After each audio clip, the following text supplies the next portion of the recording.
Assalamualaikum warahmatullahi wabarakatuh. Kembali lagi dengan saya, Fernanda Dita Aulia dari kelas 4 PGSD A1 dengan NIM 19133000423.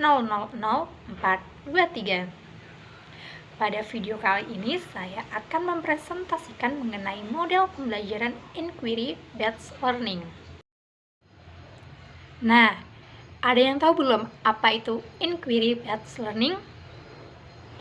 Yang pertama, kita akan mempelajari pengertian dari inquiry-based learning.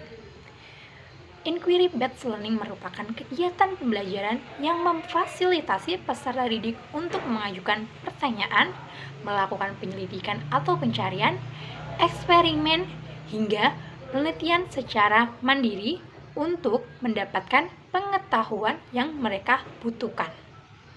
Dalam model ini, peserta didik diarahkan agar dapat mencari tahu sendiri materi yang disajikan dalam pembelajaran dengan cara mengajukan pertanyaan dan investigasi mandiri. Sintaks atau langkah-langkah model pembelajaran inquiry-based learning.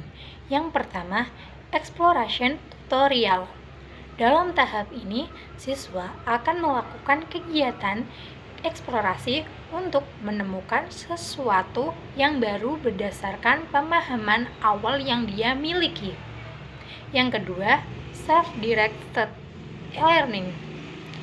Selanjutnya, siswa belajar secara mandiri berdasarkan dari perkembangan pemahaman setelah tahapan eksplorasi yang didapatkannya. Artinya, bahwa setelah melakukan tahapan eksplorasi, maka siswa akan menemukan konsep yang baru yang harus dipelajari dan dipahami secara mandiri. Yang ketiga, review tutorial merupakan tahapan ketiga di mana pada tahapan ini siswa mempresentasikan hasil temuan yang didapatkannya dari proses self-directed learning. Yang keempat, consolidation tutorial. Siswa bersama-sama dengan anggota kelompoknya melakukan konsolidasi terhadap hal-hal yang mereka temukan. Konsolidasi dilakukan dengan diskusi kelompok maupun presentasi. Yang kelima, plenary tutorial, yaitu siswa merefleksikan pembelajaran individu dan kelompok dengan fasilitator. Dalam tahap ini, penguatan diberikan oleh fasilitator pendamping yang memberikan pembimbing pada saat proses pembelajaran berlangsung. Jenis pembelajaran inquiry ada dua jenis. Yang pertama, guided inquiry atau inquiry terbimbing. Pada jenis ini, peran guru dalam melaksanakan proses pembelajaran dalam penyelidikan sangat besar. Guru berperan melakukan topik penelitian yang akan dilakukan, mengembangkan pertanyaan-pertanyaan yang terkait dengan topik yang akan diselidiki, menentukan prosedur atau langkah-langkah yang harus dilakukan oleh peserta didik, hingga membimbing peserta didik dalam menganalisis data, menyelidikkan worksheet yang telah terbentuk kolom-kolom sehingga peserta didik cukup melengkapi dan membuat kesimpulan. Jenis yang kedua, open inquiry atau inquiry terbuka. Pada tipe ini, guru hanya sebagai fasilitator dalam proses pembelajaran sejauh yang diminta oleh peserta didik. Peserta didik kemudian diberikan kebebasan dan inisiatif dalam memikirkan bagaimana akan memecahkan masalah yang dihadapi. Kelebihan dan kekurangan dari model pembelajaran inquiry learning. Kelebihan dari model pembelajaran inquiry learning.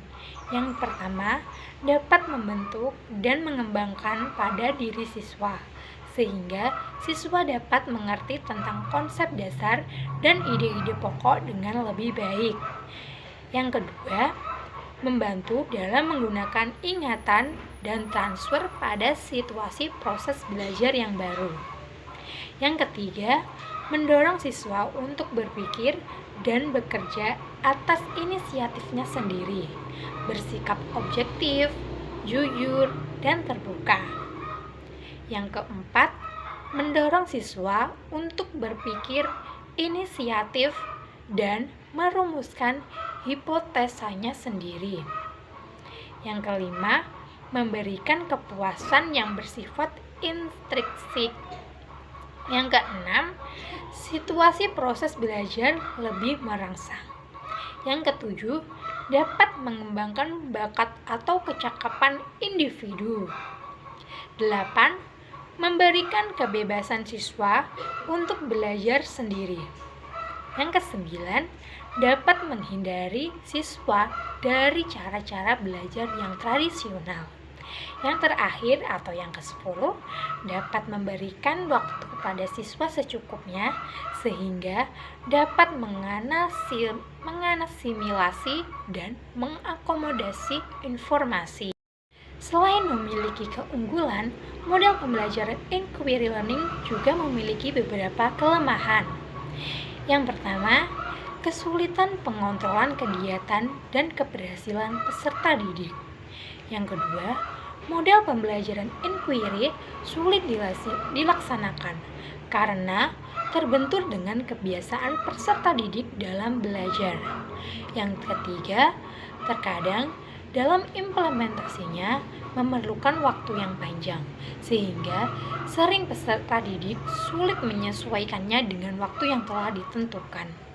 Yang keempat atau yang terakhir, selama kriteria keberhasilan belajar ditentukan oleh kemampuan peserta menguasai materi pembelajaran, maka model pembelajaran ini akan sulit diimplementasikan oleh setiap pendidik.